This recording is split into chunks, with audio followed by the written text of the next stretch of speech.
Today I want to show you 4 things you can do if you're at home bored, just to improve your skills.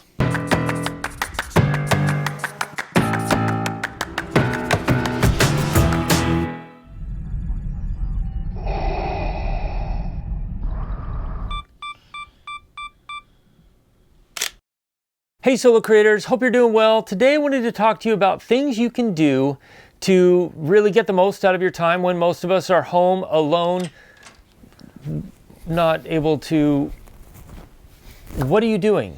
I'm bored. I thought I'd come out and join you. I mean, look, I thought we agreed that I'm the on-camera guy, you're the behind-camera guy. Yeah, but I'm tired of being behind the camera. No. We can't do this. This is not okay. Why? I've got ideas of stuff we could do. Okay, fine. What are your ideas for things we could do to use our time while we're stuck at home alone? Look, we could try and shoot miniatures against a screen. We could try green screen shooting. We could interview each other with split screen stuff. I mean... Okay, fine. Yeah. Let's try out a few of your ideas and see how it goes. They're not that bad. All right? Fine. Hey, hope you're doing well. My name's Jake. This channel is all about helping solo creators on the go create better content. Since so many of us are stuck at home, myself included, normally I like to go outside and do a lot of things outdoors in Alaska where I live, but right now that's not very easy to do, and most of us are being asked to stay home. So I decided there were a few different things you could do that if you wanted to increase your photo taking or your videography skills. The first is actually really easy to do almost anywhere, and that's just experimenting with your product videography or photography by using different surfaces and different background materials to increase the interest and the focus on your particular product that you're filming. Here's a real simple breakdown of just something I was playing around with. I always like shooting on dark surfaces just because any colors you have are going to make things much more rich, but if you add a piece of glass like this, and then you have a motion in the background, something in motion, and you get all these really nice reflections of the light that you're shooting, which is really a lot of fun to play with. So give that a try, experiment around with some things. You could try all kinds of different motion backgrounds if you have a big TV, which makes it really fun because it's like you get a bunch of different backgrounds for free. The next is one of the most challenging, but also one of the most fun because it combines a lot of different skills and all of them can be put to very real world practical use. And that's take a scene from a movie that you like and try and recreate it. Now you don't have to try and recreate it like full scale real world. You could use miniatures if you wanted to, but try and recreate it as best you can. It causes you to have to look at the movie in a couple of different ways. One, you need to analyze the lighting, where the lighting's coming from. Was it really harsh lighting? Was it really diffused lighting? What angle and direction was it coming from? And then also figure out the camera angle. Was it a low, high, medium camera angle? What sort of lens did they use? Was it a wide or a narrow telephoto? And also about what aperture did they shoot it at? All of those things combined are going to be very, very well put to use in any real world application. This is one of my favorite scenes from The Empire Strikes Back, and this is what I did to recreate it. Now I want to break down how I set things up so that you can see and what I did to recreate this scene. All right, so the first few things I did was find the assets I wanted to use, which obviously I needed like some Star Destroyer CGI models. I also wanted to add a little bit of the window because I just thought it would look cool. So I found these different green screen elements on YouTube that has Star Destroyer windows and stuff like that. And then I found a space background, motion background from a site that I'm a part of that I really, really liked. And then I just composited all those together so that I could play those on my big TV and use that as my window and film everything against it. The cool thing about doing things this way is it adds a level of realism and makes it easier than doing lots of layers in a program, is that you actually have real depth of field.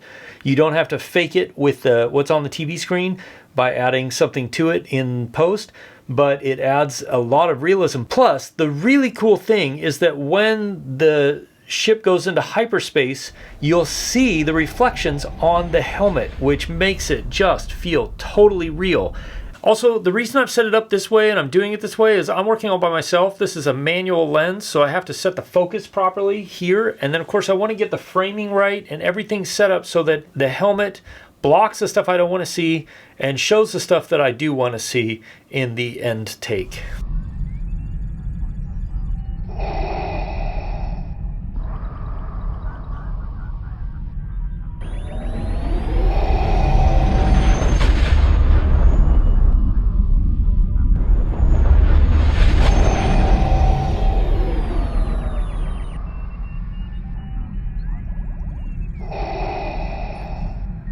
Going along with that, something you could try is miniature photography using action figures or cars or whatever you have in your house that's small, but you can use that to try and create a scene that looks like it's from real life. The challenge with that is that you have to create a forced perspective using your camera angle and lens. You've got to use lighting and a lot of different things to go into it to create something that the perspective looks correct, the lighting looks correct, but you're obviously using miniatures. And so in keeping with the Star Wars theme, I decided to try and create something using a Vader figurine and a background of a blockade runner ship. All right, so this is how we're gonna try and do the miniature photography stuff. And you could do this with any screen. I'm using my big TV just because I can, but you could do it with a regular computer screen or smaller TV. It would all work too. Just, it's a matter of angles and framing.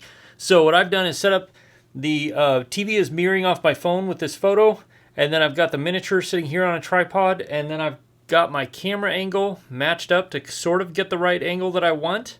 I've got the lighting overhead so that it matches the lighting that you would see in the photo. I've got this little lighting just to add some fill. This is a LumeCube 2.0. It's just going to add some fill on the front so we can see the details of Vader. And then I've got a light over here. This light here is one of my bowling P1. It's going to just throw some red onto Vader. All right, so it's all lined up, and I'll show you here. So we'll pull that in the computer and see what it looks like. It's not going to be perfect, but the idea is just to play around doing things you haven't done before, just to try and expand your skill set and what you can do down the road. Now, something else you can try, and something that I've always wanted to try, is cloning yourself or cloning something. And it's fairly easy to do in that you're going to lock off a camera on a tripod and have it film the same scene twice. The difficulty comes when you're trying to have a conversation with yourself. You've got to create a conversation that you can film half of at one time and then half of the other time and then line it up properly. The easiest way to do this is to have something quietly off screen play the conversation back to you so that you can interact with it yourself, but do it at a really low volume so it won't be picked up by any microphones you're using. Fine. And then after you've filmed it, all you have to do is overlay the two takes on top of each other and crop one out to the point where it reveals the other one. It does take a little bit of practice, but actually all in all, it comes together pretty well, and it's not as hard to do as I thought it was. It's something that I'd encourage you to try just for fun. Remember, not all of these skills will relate directly to client videos or videos you might work on, but the idea is that we expand our horizons, expand our skill sets so that we can be more creative in how we approach taking photos or creating videos. So I want to challenge you to try out something new, something you haven't done before, and tag me on Instagram or Twitter with it because I would love to see what you create. If you want to know other ways you can improve your videography or photography, I put together a playlist right here that has some other tips and tricks, so click there. I'll see you in one of those videos. As always, if you have questions, ask them in the comments below and I'll do my best to answer them. Stay safe. See you soon. Cheers.